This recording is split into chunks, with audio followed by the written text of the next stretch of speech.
Hi. Galing ako interview. Tapos, wait.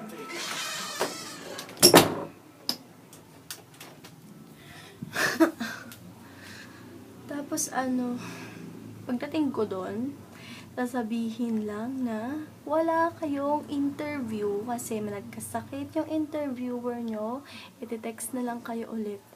What a shame, diba? Sayang pa masahe ko. And sayang yung effort. Pero sayang yung pamasahe.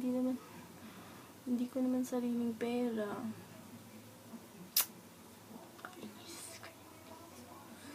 The last time na ako yung i-interviewin doon, late ako 5 minutes, tapos hindi ako consider. Ngayon, cancelled.